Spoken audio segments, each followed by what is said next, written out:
मैं भावना, आप सभी का बहुत बहुत स्वागत है न्यूज पायलट एमपी में। चलिए बात करते हैं आज की बड़ी खबरों की। धार जिले के नालछा थाना अंतर्गत 25 तारीख की रात में पिंकी पति सुरेश मकवाना को गंभीर हालत में धार में केएसएस अस्पताल में भर्ती किया गया। उसकी गंभीर स्थिति को देखते हुए अस्पताल प्रशासन ने पहले तो परिजनों को उसे इंदौर ले जाने को कहा, पर जब नहीं मानी तब स्थिति स्पष्ट करते हुए कहा कि चिकित्सकीय समस्या के कारण तुरंत ऑपरेशन करना पड़ेगा। इस पर घर वालों ने सहमति दी। सहमति के बाद ऑपरेशन संपन्न होने के बाद 27 तारीख को पिंकी की छुट्टी कर दी गई। अस्पताल से छुट्टी होने के बाद 2 दिन बाद पिंकी की अचानक मृत्यु हो गई। उसकी मृत्यु होने के बाद परिजन मृतक पिंकी को लेकर अस्पताल के बाहर आकर हंगामा करने लगे और ये कहा कि पिंकी की मौत का जिम्मेदार अस्पताल प्रशासन है, उसे गलत इलाज दिया गया। इस संबंध में अस्पताल में मौजूद चिकित्सक डॉक्टर सौरभ सिसोदिया का कहना था कि इसमें अस्पताल प्रशासन किसी भी प्रकार से दोषी नहीं है। मरीज का इलाज बिल्कुल ठीक तरीके से किया गया। स्वस्थ होने पर ही उसकी छुट्टी की गई थी। ऑपरेशन करना मजबूरी थी, अन्यथा गर्भाशय में ही बच्चे की मृत्यु हो सकती थी। मां तथा बच्चे दोनों को ही जीवन का खतरा था, इसलिए ऑपरेशन किया गया। फिर भी परिजनों के कहने पर प्रशासन द्वारा पोस्टमार्टम करवाया गया है। उसके बाद पूरी स्थिति स्पष्ट हो जाएगी।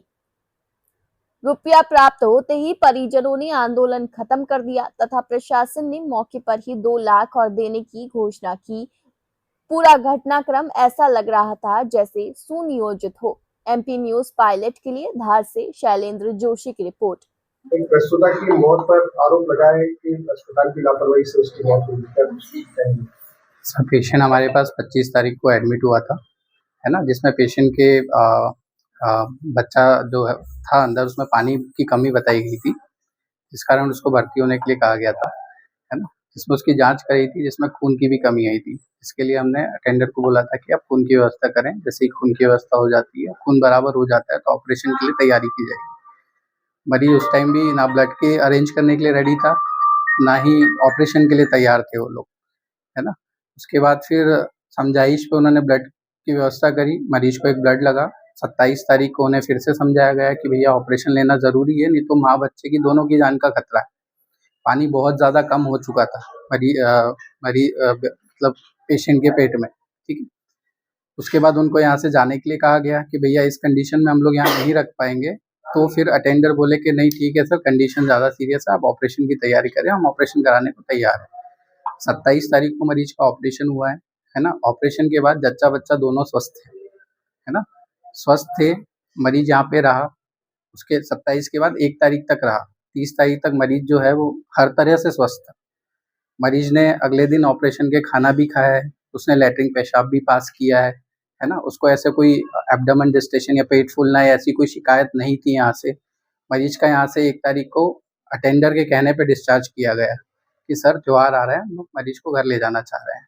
तो उसके बाद मरीज को डिस्चार्ज किया गया यहाँ से। मरीज जैसे ही डिस्चार्ज हुआ, मरीज यहाँ से चल के गया है परफेक्ट, एकदम खा पी के। मरीज से पूछा गया था कि आपको कोई तकलीफ वगैरह तो नहीं है। इस पे मरीज का जवाब था कि नहीं, मैं बढ़िया हूँ, मैं घर जाने को तैयार हूँ।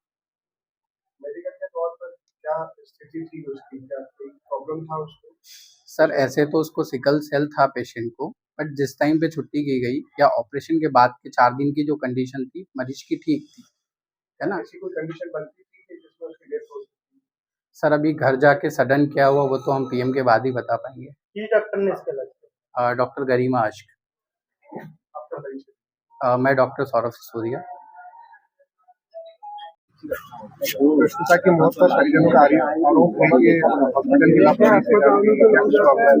हाँ, अभी तहसीलदार महोदय के द्वारा संज्ञान में लाया गया, तो अभी देखा गया है, तो पीएम करवा रहे हैं हम। पैनल के द्वारा पीएम होगा और इस संबंध में जांच भी होगी।